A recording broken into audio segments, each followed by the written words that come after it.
Daniel Salcedo, sentenciado por lavado de activos, delincuencia organizada y fraude procesal, compareció hoy ante la Comisión de Fiscalización de la Asamblea y dijo que el dinero de la corrupción hospitalaria iba a la Revolución Ciudadana y financió el asesinato del ex candidato presidencial, Fernando Villavicencio. El presidente de la Corte de Justicia, José Swing, emitió una sentencia favorable para la extradición de Adolfo Macías.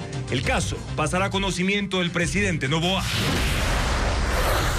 La reparación del sistema Mica Quito Sur sufre un retraso. Hoy solo llegaron 3 de los 43 tubos que deben ser instalados. El ataque a un nightclub en Manta dejó 5 muertos y ocurrió poco después de otro, en el que murieron 4 personas. Todos son señalados como integrantes de bandas criminales y la policía habla de un conflicto entre estos grupos por el control de territorio en Manabí. En Tungurahua, 30 derrumbes en vías del cantón Patate bloquearon caminos. El agua potable se ha suspendido y causan pérdidas a los productores de mora, mandarina y leche. Mientras la carretera Baeza-Papayacta en Napo volvió a ser habilitada tras permanecer cerrada por 17 días. 62,000 personas con cargos públicos y sus familiares tendrán mayor control de la superintendencia de bancos mediante una plataforma implementada con el apoyo de los Estados Unidos y la Organización de Estados Americanos. En la quinta entrega del especial Justicia, las piezas de la crisis, Televistazo explica cómo el Consejo de la Judicatura acarrea una historia de corrupción, inoperancia y sospechas de estar sometido al poder político. El ataque de Israel forzó al retiro del ejército sirio del suroeste de ese país, donde los beduinos y drusos se enfrentaban. El conflicto deja 516 muertos en menos de una semana.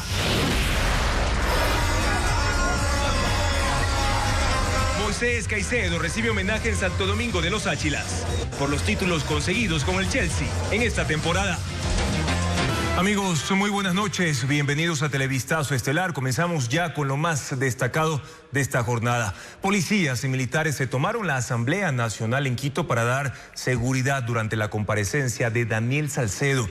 Él pidió ser recibido en la Comisión de Fiscalización para revelar lo que sabe de la corrupción hospitalaria. Dijo que empezó a colaborar con Javier Jordán, prófugo de la justicia en el año 2015, que él amasó una fortuna de unos 15 millones de dólares y que parte de ese dinero se destinó a la política. Escuchemos.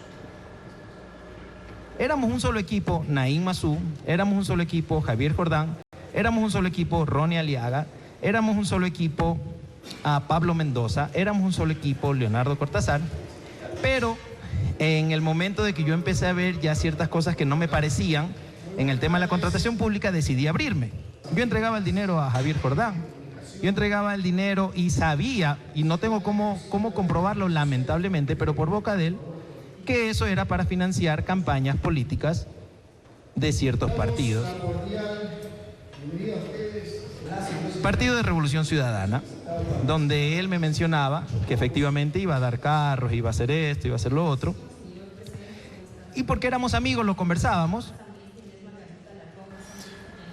Y más adelante en esta misma emisión informativa tendremos más detalles de la comparecencia de Daniel Salcedo en la Comisión de Fiscalización de la Asamblea Nacional. El presidente de la Corte Nacional de Justicia, José Swing, firmó la sentencia favorable y dio paso a la extradición del cabecilla de los choneros, alias Fito. El fallo pasará ahora al presidente de la República, Daniel Noboa. Informa Jacqueline Rodas.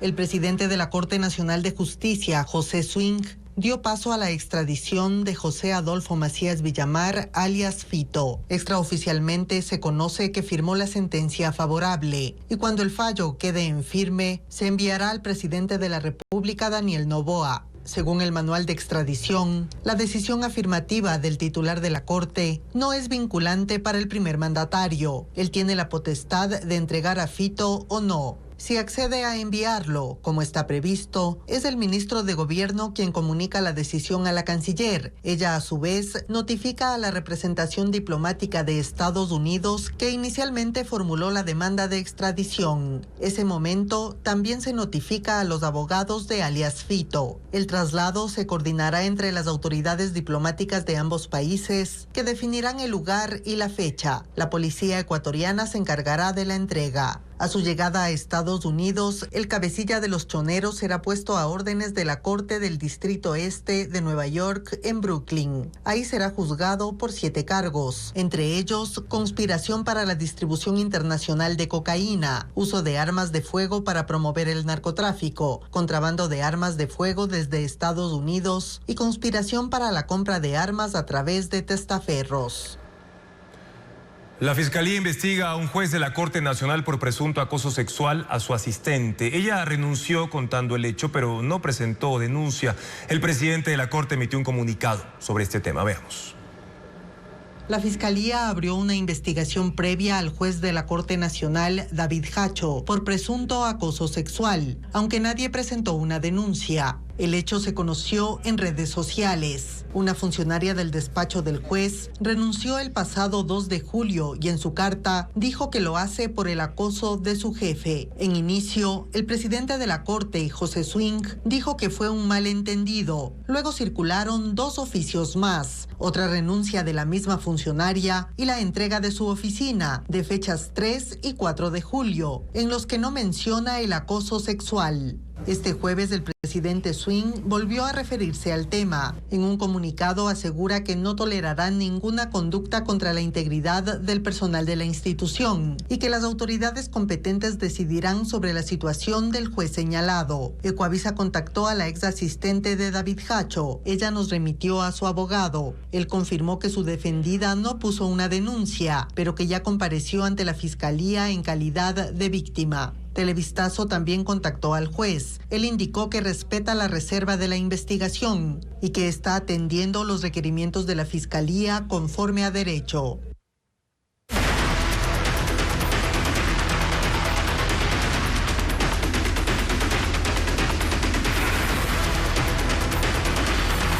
Quito Sur, sin agua por un deslave.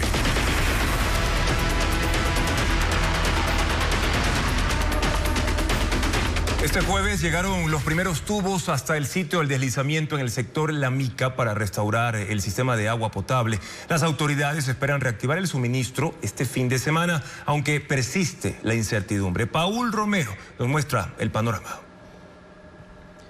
Los primeros 3 de 43 tubos de polietileno de alta densidad llegaron este jueves al páramo de La Mica, al sitio del deslizamiento de tierra que destruyó la tubería del sistema de agua potable Mica Quito Sur el miércoles 9 de julio.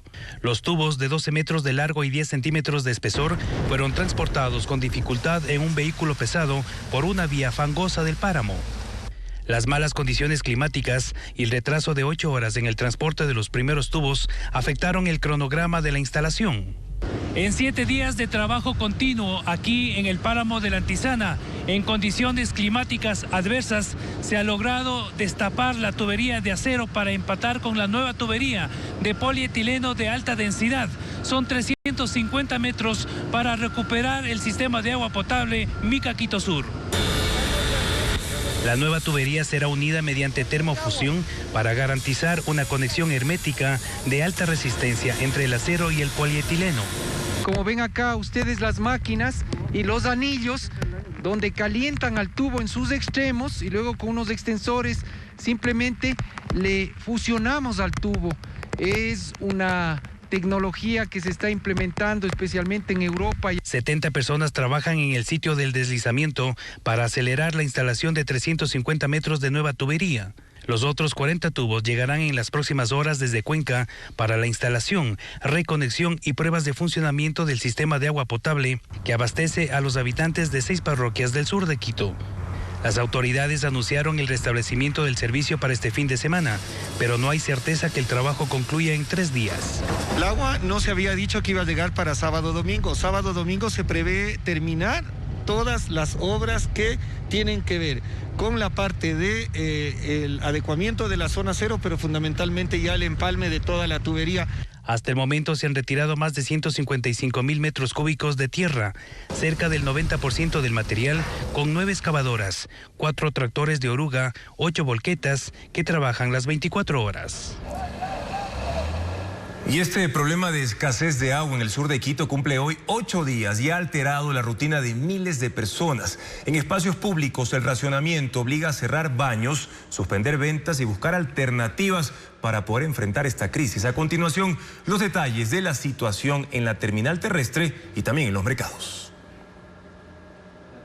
Todos los días, unas 12,000 personas llegan al terminal terrestre de Quitumbe, en el sur de Quito, donde también falta agua. El lugar depende de 4 cisternas que se llenan a diario con tanqueros, pero el suministro no alcanza para cubrir toda la demanda. Ante la escasez, en el terminal se ha optado por un racionamiento a los conductores y algunos baños permanecen cerrados. Esto obliga a los pasajeros, muchos de ellos tras largas horas de viaje, a recorrer el terminal en busca de uno disponible. Lo mismo enfrentan los comerciantes que pasan todo el día en el lugar. En mercados del sur, la situación también es crítica. Algunos puestos lucen vacíos. Muchos vendedores han optado por quedarse en casa por la baja afluencia de clientes. Ha bajado el 50%. Otro punto concurrido son las lavanderías públicas, que reciben a cientos de personas cada día. Allí no solo lavan su ropa, muchas familias recogen agua para consumo. El problema es que proviene de vertientes naturales y según el municipio de Quito, no es apta para el consumo humano ni para animales. Aún así, los moradores aseguran que la hierven antes de beberla. Hasta ahora no. Tampoco hemos escuchado que algún vecino se haya enfermado, ¿no?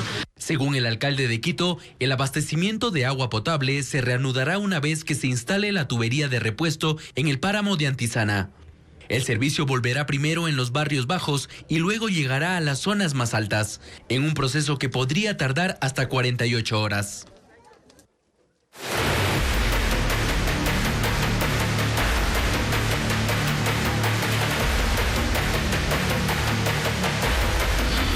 Israel, Siria, otro frente.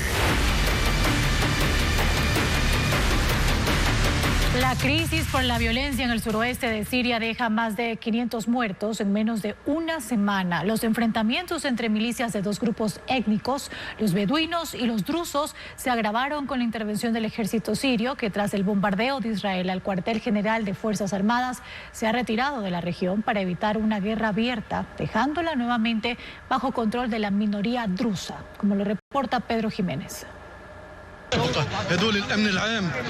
El Observatorio Sirio de Derechos Humanos revela hoy que 516 personas han muerto esta semana en la provincia de Sueida y en la ciudad del mismo nombre, en el extremo suroccidental del país, que es una zona fronteriza con Israel, y hay denuncias de una masacre en un hospital. Han sido víctimas de los combates entre una milicia de beduinos que son nómadas árabes, enfrentados con los drusos, una comunidad étnica y religiosa, en un conflicto agravado por la intervención del régimen islamista que gobierna Siria, que mandó sus tropas para intentar retomar el control. Pero los soldados sirios se retiraron anoche después de que Israel, que protege a los drusos, atacó el cuartel general del ejército como una advertencia para que los militares abandonen Sueida, que una vez más está en poder de los drusos, que históricamente han mantenido una autonomía de hecho en la región. Ahora el gobierno sirio y líderes de la minoría religiosa drusa anunciaron un alto al fuego. El primer ministro de Israel, Benjamín Netanyahu, dice que ese alto al fuego se logró por la fuerza. El presidente sirio, Ahmed al-Shara, ha aceptado dejar el control de Sueida en manos de los drusos, pero denuncia que Israel intenta desestabilizar al nuevo régimen de Siria y que busca convertir a ese país en un campo de batalla.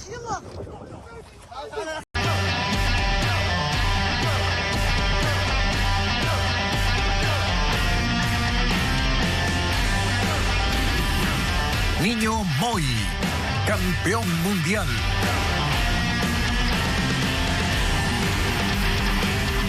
El futbolista ecuatoriano Moisés Caicedo ya está en el país y recibió un merecido homenaje en su ciudad. Y es que cientos de hinchas reconocieron el esfuerzo que hizo Moisés en la temporada, pero Teo también, él recibirá más homenajes.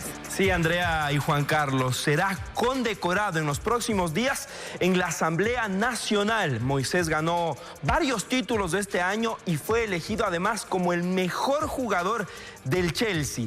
Esta tarde, Santo Domingo de los Áchilas rindió homenaje a Moisés Caicedo por su triunfo con el cuadro de Londres. Se realizó una caravana por las calles céntricas y el futbolista recibió la llave de la ciudad y el Sáchila de Oro.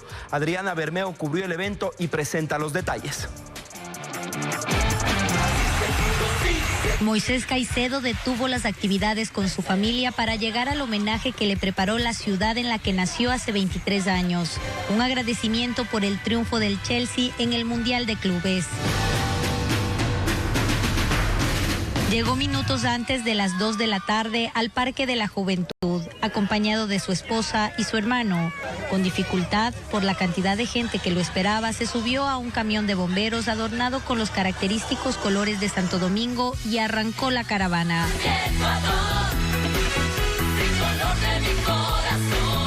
El recorrido avanzó por una de las avenidas principales, La Quito. Los seguidores del niño Moy salieron de sus casas, de locales, de terrazas, y otros lo acompañaron en motos y en vehículos. Al menos un centenar se unió al festejo en medio de pitos y música. Los peatones, a su paso, no dejaron de grabar videos y de gritar su nombre. Los fanáticos del fútbol salieron con banderas del Chelsea y los más decididos no dudaron en lanzarle camisetas, la mayoría de la selección de Ecuador, para que las firme. Para los santodomingueños es un honor y un orgullo tenerlo aquí en Santo Domingo y que de todo el mundo prefiera regresar a su tierra. Es algo maravilloso para nosotros y tener esta reliquia. ¡Wow! Sí, yo soy súper fan de Tío Moy. Y que ahora te firmó la camiseta, ¿cómo te sientes? Ahora voy a presumir a todo el mundo.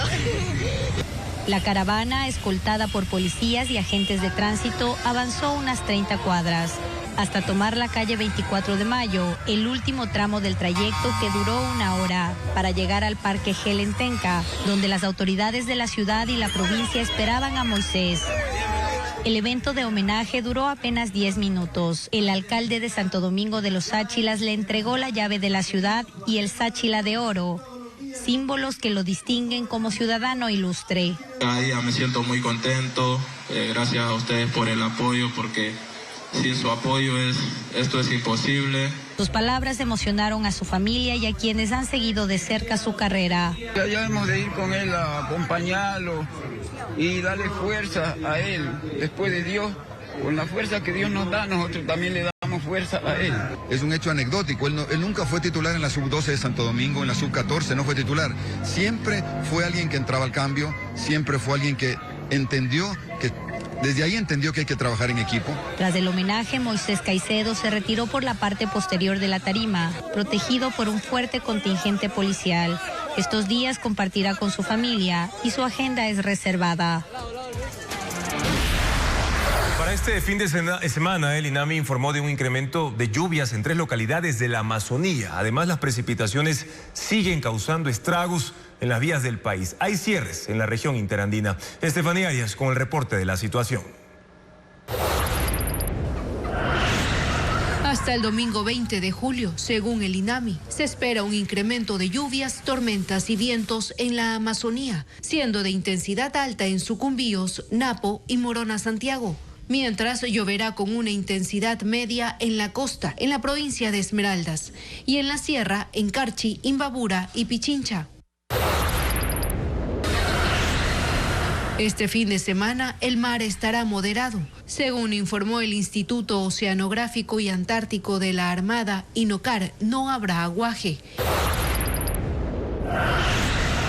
Las afectaciones en las vías debido a las últimas lluvias continúan, sobre todo en la Sierra y Amazonía. En la provincia de Zamora hay paso controlado en la vía Loja-Zamora durante el día y en la noche las autoridades piden evitar circular por el sector La Cascada en el kilómetro 44. Mientras en Sucumbíos, el tramo Nueva Loja-Puerto El Carmen fue parcialmente habilitado, por lo que las autoridades han recomendado circular con precaución. Y debido a un deslizamiento, la vía Loja-Santiago está cerrada.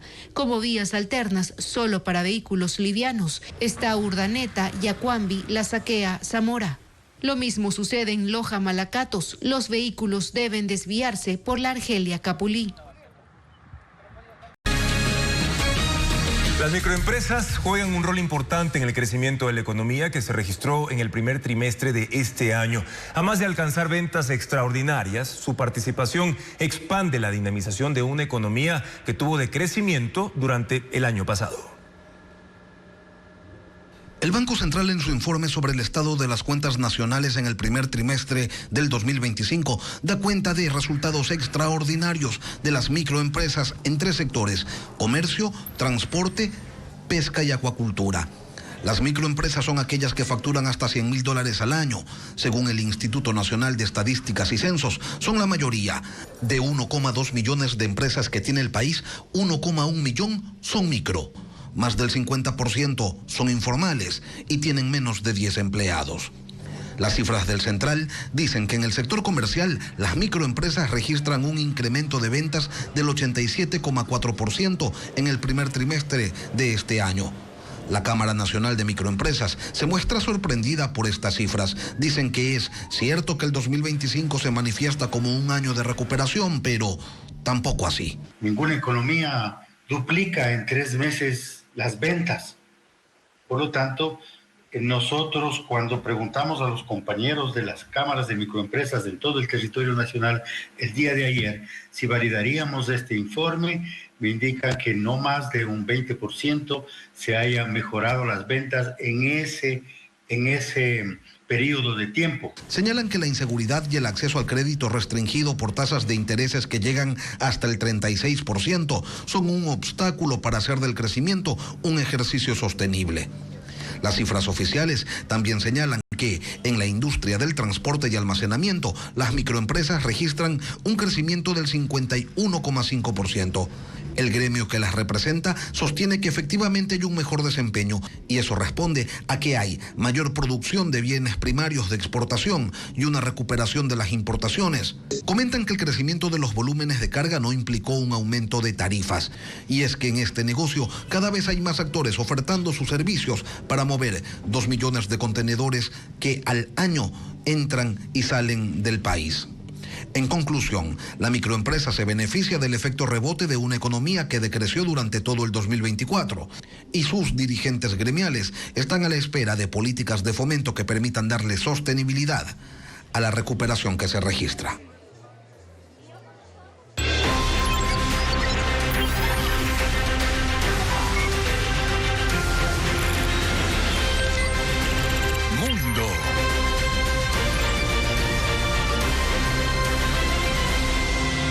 Ataque israelí en el norte de Gaza alcanzó la iglesia de la Sagrada Familia, la única parroquia católica de rito latino en ese lugar. 2 personas murieron y entre los 6 heridos está el sacerdote argentino Gabriel Romanelli, quien fue atendido en un hospital. Reporta Ileana Suárez. Estas imágenes muestran cómo quedó la iglesia de la Sagrada Familia en Gaza luego del ataque de hoy. La estructura está parcialmente destruida por el bombardeo, que dejó 2 muertos y 6 heridos. Entre los lesionados está el padre Gabriel Romanelli, conocido por recibir llamadas diarias del Papa Francisco para expresar su solidaridad con los habitantes de la franja desde el inicio de la guerra con Israel. El ejército israelí declaró que está al tanto de los daños causados a la iglesia y las víctimas en el lugar y que está examinando las circunstancias del incidente. Hasta ayer, el párroco Romanelli compartía mensajes diarios en su canal de YouTube, relatando cómo cada mañana se hace una adoración y rezos junto con los refugiados. Esta parroquia servía también como albergue, tanto para cristianos como musulmanes, incluyendo a varios niños con discapacidad. Desde el Vaticano, el Papa León XIV expresó tristeza por lo ocurrido y reiteró su llamado a un alto al fuego inmediato en el enclave. Según la Conferencia Episcopal Italiana, unos 500 cristianos residentes en Gaza han sido desplazados desde que inició el conflicto en 2023. 69 personas murieron en el incendio de un edificio comercial en Kut, ciudad del este de Irak. En el sitio funcionaba un supermercado y otros locales inaugurados recién hace una semana. Una tragedia ocurrió anoche en la ciudad de Kut, capital de la provincia de Wasit, en el este de Irak. Un gran incendio devoró un centro comercial durante la noche. Las enormes llamas y columnas de humo alertaron a los residentes. El centro comercial de 5 plantas había sido inaugurado apenas una semana antes.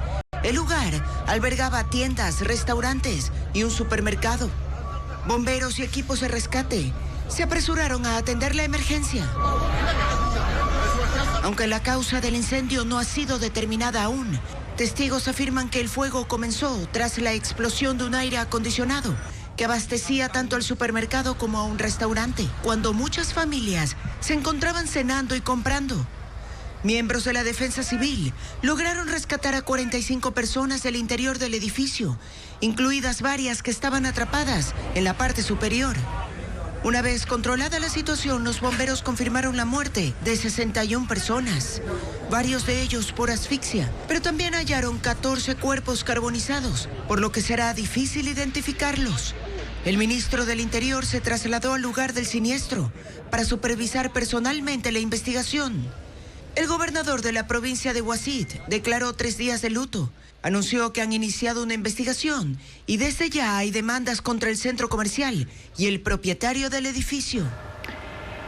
Y en Tailandia, una mujer fue detenida por extorsionar a monjes budistas con quienes había tenido relaciones sexuales. Los amenazó con revelar miles de videos de los encuentros íntimos a cambio de grandes sumas de dinero.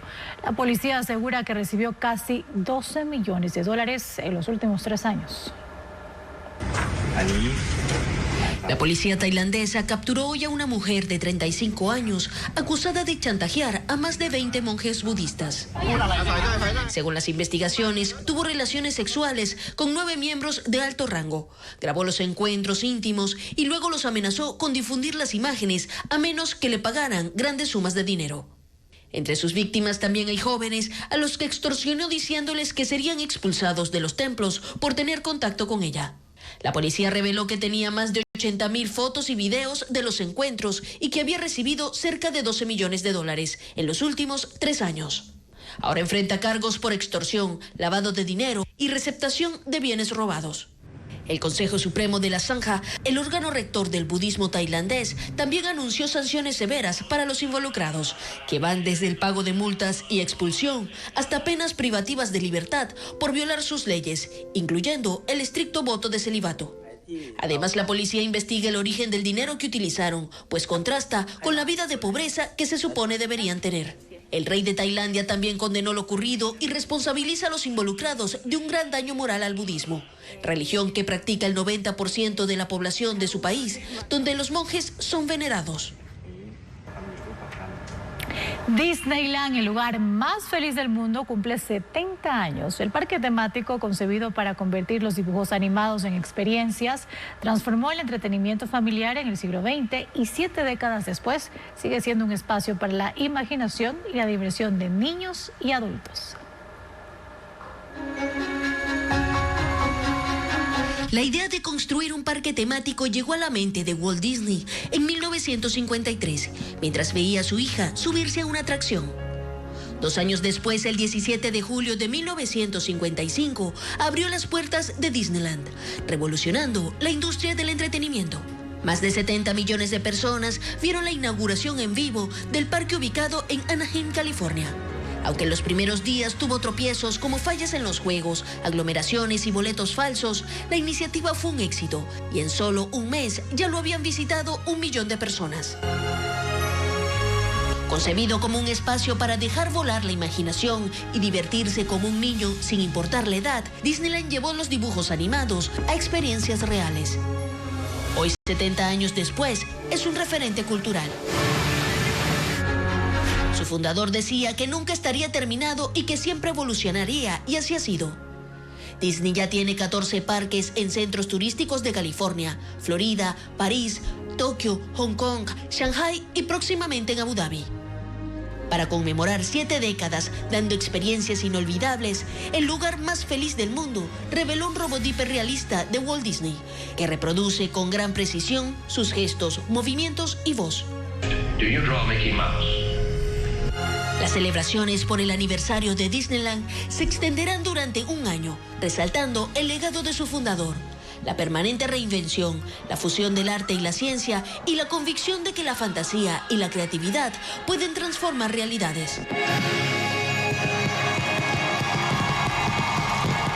Una obra familiar llena de color, baile y canciones originales se presenta este fin de semana en el Teatro Centro de Arte de Guayaquil. Sus personajes buscan incentivar a la lectura. Conozcamos ahora más sobre esta y otras actividades.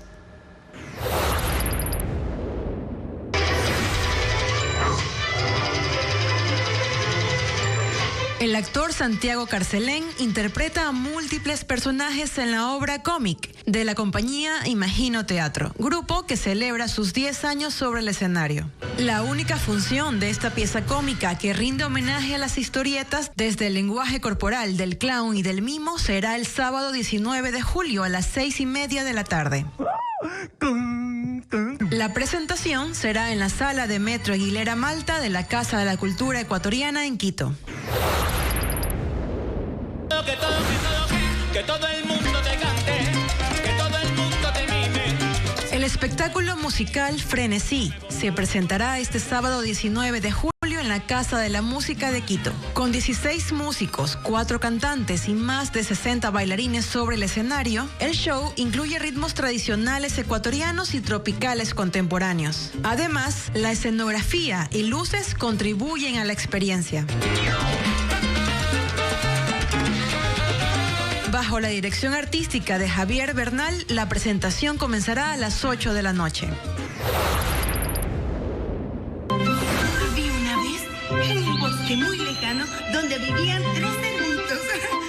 La obra infantil La Heladería tendrá su primera presentación en el Teatro Centro de Arte de Guayaquil este domingo 20 de julio. La historia es protagonizada por Candy, Mentic y Arán, 3 amigos que a través de canciones originales, el baile y juegos interactivos reflexionarán con los asistentes sobre la importancia de la lectura. La cita será a las 11:30 de la mañana en la Sala Multiartes. De mi cuento no.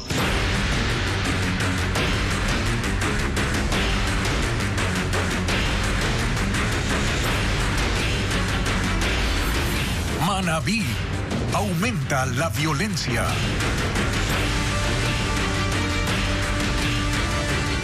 5 muertos dejó un ataque en un nightclub en Manta. Sicarios en un carro interrumpieron en los patios del sitio y abrieron fuego. Uno de los atacantes se bajó y entró al local para poder disparar. Los delincuentes lanzaron un panfleto en el que los Pepes se atribuyen este hecho. La masacre ocurrió el mismo día que un cabecilla de los Lobos y 3 personas más fueron acribillados en la vía a San Mateo. La violencia criminal volvió a golpear Manta. Esta vez el ataque fue en un nightclub en la vía Manta-Jaramijó. Sicarios que se movilizaban en 2 motocicletas llegaron pasadas las 11 de la noche de este miércoles y asesinaron a 5 hombres. 3 de los cuerpos quedaron en el acceso al local, otro al interior y una 5ª víctima falleció en el hospital debido a la gravedad de sus heridas. Antes de huir, los atacantes lanzaron un artefacto explosivo que no logró detonar. En el lugar, la policía encontró panfletos que adjudican el ataque a un grupo delictivo. Ventajosamente no explotó esta granada. La intención era causar un daño muchísimo mayor. El equipo de explosivos del Grupo de Intervención y Rescate intervino para poder de manera segura explotar este explosivo. Las víctimas tenían entre 25 y 54 años. Hasta el momento no hay detenidos. La policía confirma que los choneros y los lobos disputan el control armado de la provincia para el tráfico de drogas. 14 personas fueron asesinadas en las últimas horas. En uno de los casos, los sicarios simularon incluso un operativo militar. Veamos. La violencia en Manabí no da tregua. En las últimas horas, 14 personas han sido asesinadas en crímenes que, según la policía, forman parte de un enfrentamiento directo entre dos bandas criminales. Un conflicto por territorio y por el dominio de la economía criminal entre los dos grupos delictivos que conocemos y es público que operan en esta ciudad y en la provincia, como son el grupo delictivo de los choneros y de los lobos. El crimen organizado pelea rutas, puertos, distribución local y control logístico de drogas. La masacre más reciente ocurrió a las 11 de la noche del miércoles dentro de un burdel en Manta, donde 5 personas fueron acribilladas. La policía confirmó que este hecho fue una retaliación directa por el asesinato de 4 personas que horas antes ocurrió en la vía Manta-San Mateo. Los asesinados fueron Leonardo Briones, alias Mexicano, de 38 años, con antecedentes por delincuencia organizada, asesinato y robo. Su esposa, con antecedentes por intimidación y asesinato, y 2 custodios militares en servicio pasivo. Hoy los uniformados encontraron uno de los carros usados por los sicarios. La camioneta estaba incinerada, con un balde adaptado en la parte trasera y uniformes de estilo militar. Las autoridades presumen que fue una emboscada en donde los asesinos simularon un operativo para que las víctimas salgan de los vehículos blindados en los que se desplazaban y entonces los acribillaron.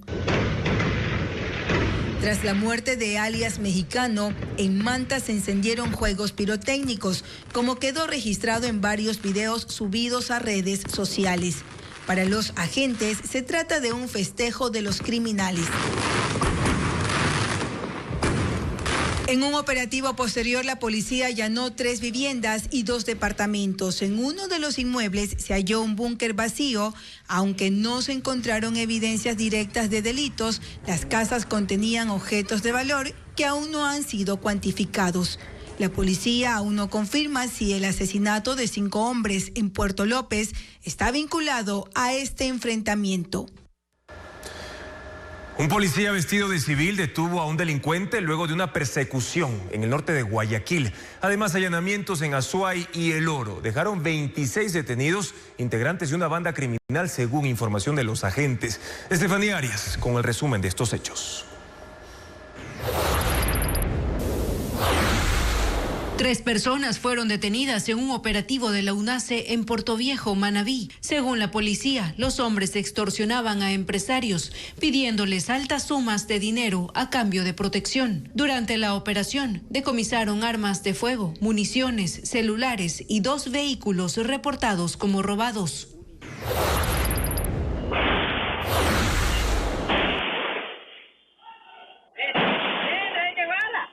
En el norte de Guayaquil, una balacera se desató anoche en la ciudadela Bernaza.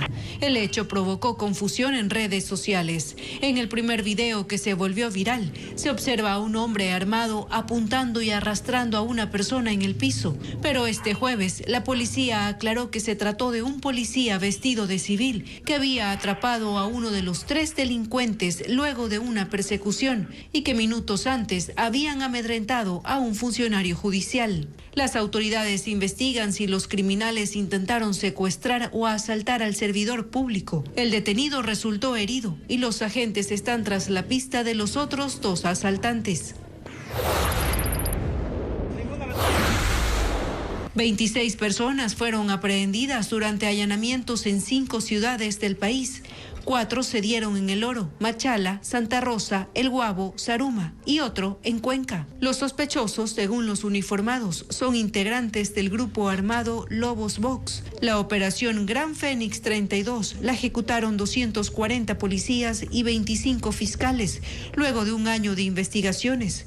Las autoridades también indicaron que hubo allanamientos en la cárcel de Machala, donde detuvieron a 2 reclusos que ordenaban desde ahí diversos actos delictivos.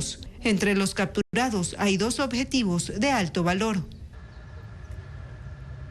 La viuda del ex líder de los choneros, alias Rasquiña, no irá a prisión, ya que un tribunal del Guayas declaró prescrito el proceso por asociación ilícita. Ella había sido sentenciada a 5 años en un caso que investigó la irregular prelibertad concedida a su esposo, pero por negligencia judicial quedó sin cumplir la condena. Fabiola Santana, con más detalles. Quedó en la impunidad el caso de irregularidades en la prelibertad del ex líder de los choneros, alias Rasquiña. Su viuda, Samara Rivera, sentenciada a 5 años de cárcel por asociación ilícita, no cumplirá la condena, pues un tribunal de la Corte del Guayas declaró la prescripción de la acción penal, es decir, que caducó el tiempo para que la justicia consiga una sentencia en firme.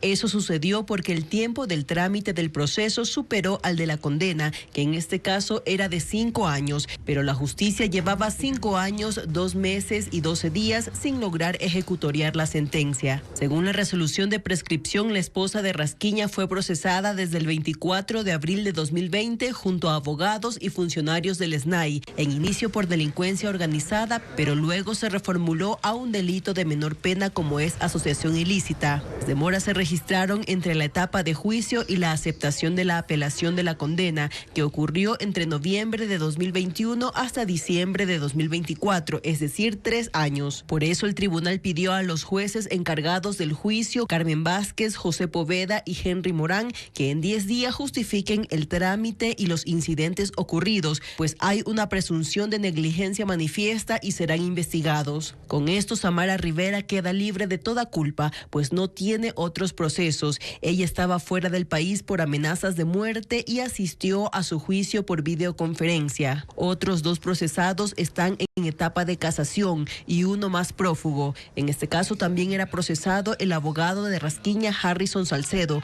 pero fue asesinado llegando a su oficina. Los jueces que resolvieron la prescripción a favor de la viuda del ex líder de los choneros son Ricardo Ramos, Beatriz Cruz y Byron Andrade.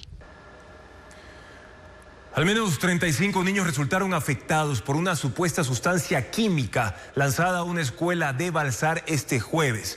Todos los estudiantes, profesores y trabajadores del plantel tuvieron que evacuar por el fuerte olor que llegó a provocarles vómito, mareos y hasta desmayos a cientos de alumnos. Los bomberos del cantón brindaron atención a los afectados, quienes luego fueron trasladados a hospitales cercanos. La gobernadora del Guayas, Zaida Rovira, dijo que están estables y que las clases de ese plantel y otros 4 ya fueron suspendidas.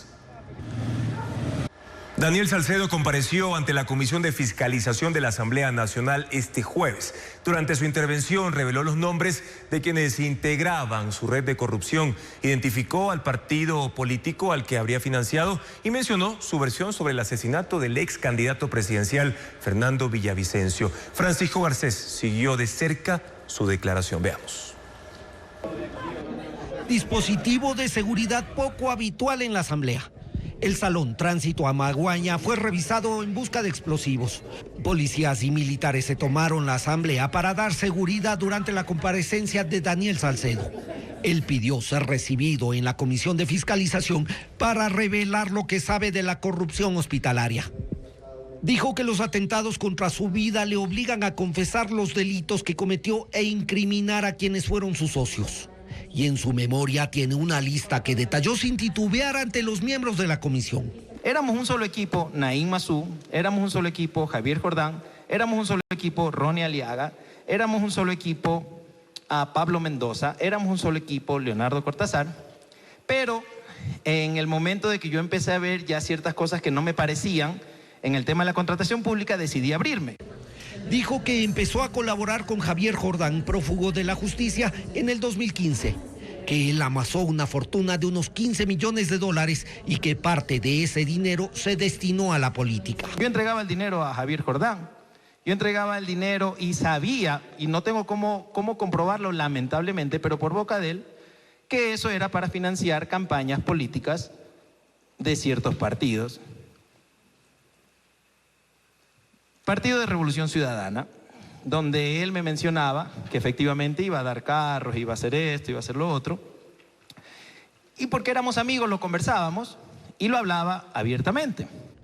Salcedo, condenado a 36 años de cárcel por diferentes casos de corrupción, habló 18 minutos. Mencionó que uno de los intentos de asesinarlo fue ordenado por una persona a la que identificó como Pepe, sin dar más detalles, y explicó la motivación del asesinato de Fernando Villavicencio.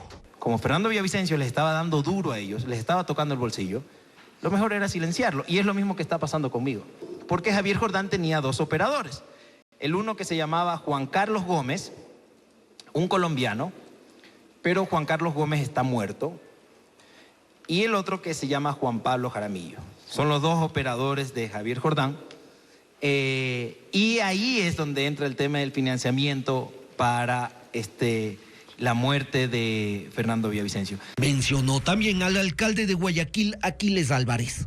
Las unidades requirentes eran las que generaban ese tipo de cosas, y ahí es donde yo conozco a un amigo, Roberto Bunces. Y bueno, me dijo, acompáñame a una oficina, y me llevó a una oficina en Ceibos, y ahí conocí a Aquiles Álvarez. Ahí me lo presentó, me dijo, mira, él es Aquiles, en esa época no era alcalde de Guayaquil, y me dijo, mira, él trabaja conmigo en el tema de Casa Bunces, que es como se llama la empresa de él. La comparecencia terminó rápidamente. La custodia de Salcedo lo sacó mientras el presidente de la comisión, Ferdinand Álvarez, retomaba la conducción de la sesión. Me informa de parte de la seguridad que por temas precisamente de seguridad no va a poder permanecer ahorita en la sesión, entendemos. Salcedo anunció que en 10 días hará llegar todos los documentos para que la comisión de fiscalización haga su investigación.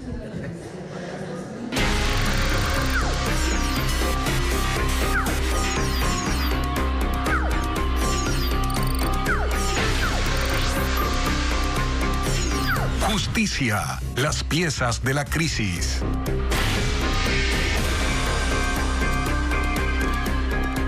En el quinto informe de esta serie, justamente les vamos a contar que el Consejo de la Judicatura acarrea una historia de corrupción e inoperancia, pero a eso se suma también la sospecha de que se encuentra sometido a la injerencia política. La designación del organismo definitivo se ha retrasado a propósito, con evidentes maniobras a puertas de una nueva declaratoria de emergencia en la justicia. Un reporte con Jacqueline Rodas.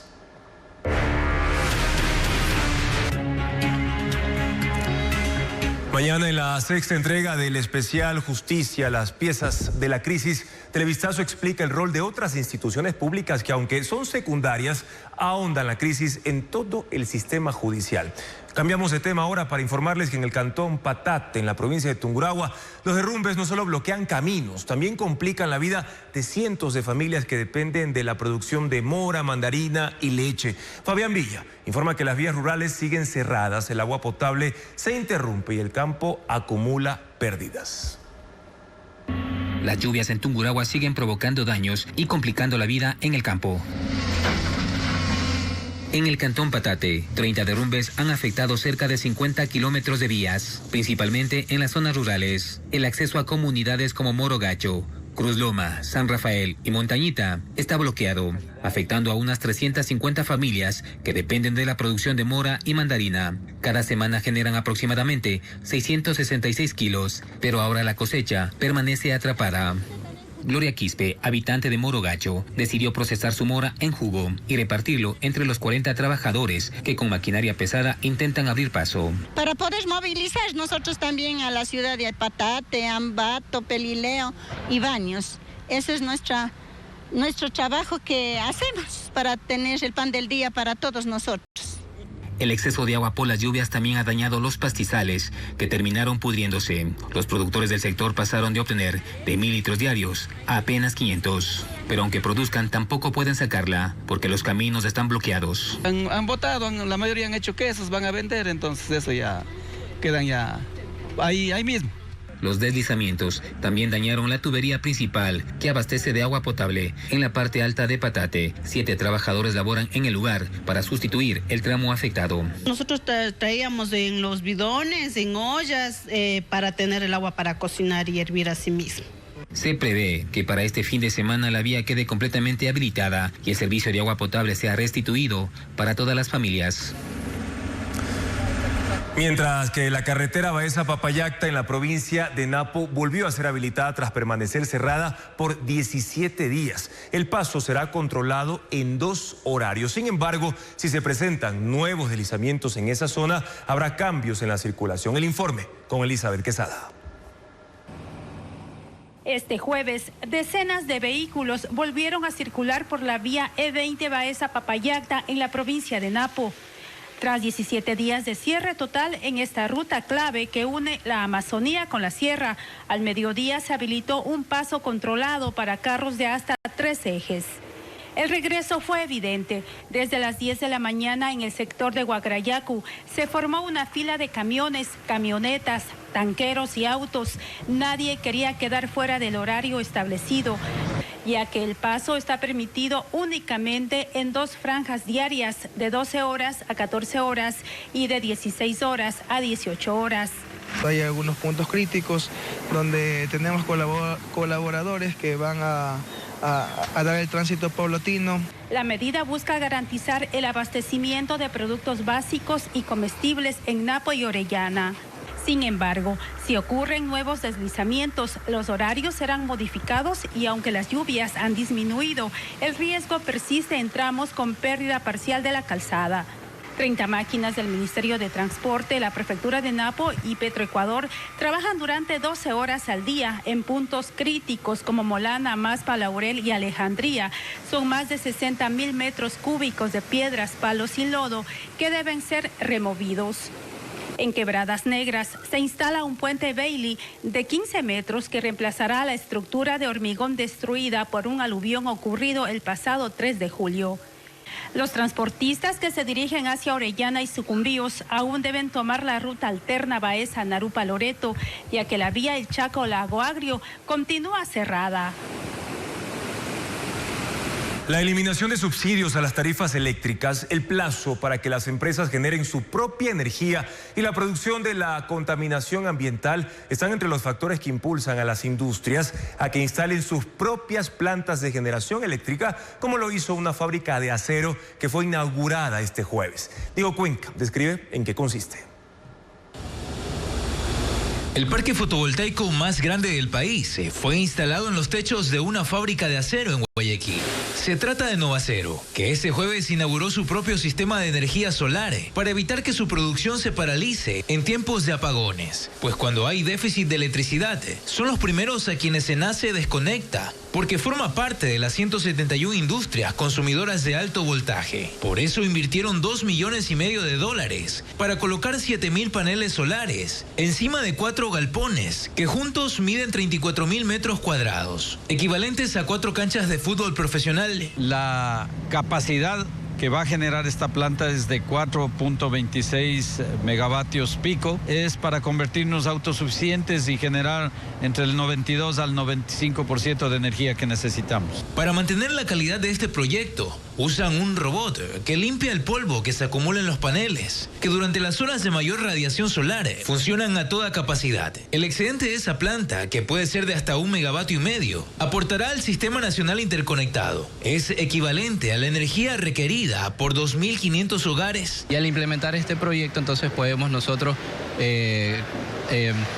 disminuir la cargabilidad de las líneas de su transmisión y esa energía estaría disponible para atender otros clientes que tenemos en la zona. Entre las motivaciones para instalar este sistema está la eliminación del subsidio eléctrico para empresas de alto voltaje, cuya tarifa pasó de 7 a 10,22 centavos el kilovatio hora, y para las compañías de mediano voltaje de 9 a 11,64 centavos, valores que empezarán a facturarse desde el 1 de agosto. También el plazo de 18 meses que establece el reglamento de la Ley de Servicio Público de Energía Eléctrica, que fue reformado en junio para que esas empresas cuenten con sus plantas de generación para autoabastecerse. Sin embargo, el presidente de la Cámara de Industrias de Guayaquil sostiene que no todas las compañías tienen la capacidad financiera y técnica para hacerlo. Autoabastecerse internamente es caro y necesitas espacio. Aquí porque tienen todos los paneles, tienen la suficiente 34.000 metros cuadrados, tienen el suficiente espacio para autoabastecerse con energía solar. 1 mega es 1 hectárea. Entonces es complejo. Según CENEL, en Guayas y Los Ríos hay 600 usuarios entre industriales y residenciales que usan sistema fotovoltaico para abastecerse de energía, pero no tan grandes como el que se inauguró este jueves. Y los astronautas de la misión Axiom 4 regresaron a la Tierra tras 20 días en la Estación Espacial Internacional y realizaron más de 60 experimentos. Además, investigadores de una universidad desarrollaron una inteligencia artificial que rastrea la propagación de enfermedades transmitidas por mosquitos. Revisamos el segmento tecnológico con Ana María Palacios. 7 a.m. Eastern to begin that autonomous. Los astronautas de la misión Axiom 4, liderada por Axiom Space y SpaceX, regresaron con éxito a la Tierra después de pasar 20 días en la Estación Espacial Internacional. Realizaron más de 60 experimentos sobre el impacto de la microgravedad en enfermedades como la diabetes, la degeneración muscular y el cáncer. Experimentos con microalgas, sensores biométricos, cultivos de semillas, radiación, impresión 3D y la cognición humana en el espacio.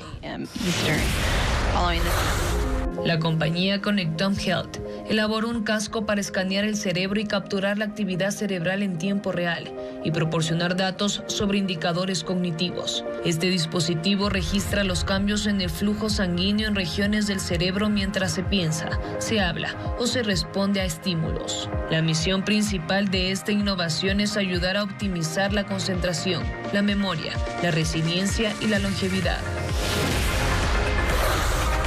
Un grupo de investigadores de la Universidad del Sur de Florida desarrolló una inteligencia artificial que rastrea la propagación de enfermedades transmitidas por los mosquitos, como la malaria y el dengue. El algoritmo analiza automáticamente partes anatómicas del insecto como la cabeza, el tórax, las alas y las patas, y clasifica la especie correspondiente en segundos. Gracias a esta innovación, los expertos exploran soluciones innovadoras para atacar a dichos insectos en tiempo real. Platos de la gastronomía amazónica elevados a la alta cocina es la propuesta de la iniciativa Sabores del Territorio Siecopay. El evento culinario busca generar nuevas experiencias y difundir la cocina ancestral en regiones de la costa y sierra. Vanessa Robles con más. El paiche es el pez más grande del río Aguarico, base de la gastronomía tradicional en las comunidades de Sucumbíos, y 16 mujeres de la Asociación de Chefs de la Amazonía hicieron de esta proteína el ingrediente principal de un plato elevado a la alta cocina. Sazonado en sal, acompañado con una reducción de neapía con salsa de soya, aceite de sachainchi, espuma de limón y un poco de casabe y cilantro de monte. Ya está listo el ceviche de paiche, una propuesta que puede ser comercializada en $8 y forma parte del recorrido culinario Sabores del Territorio Siecopay. Ese paiche que trajimos puede salir más de 100 platos.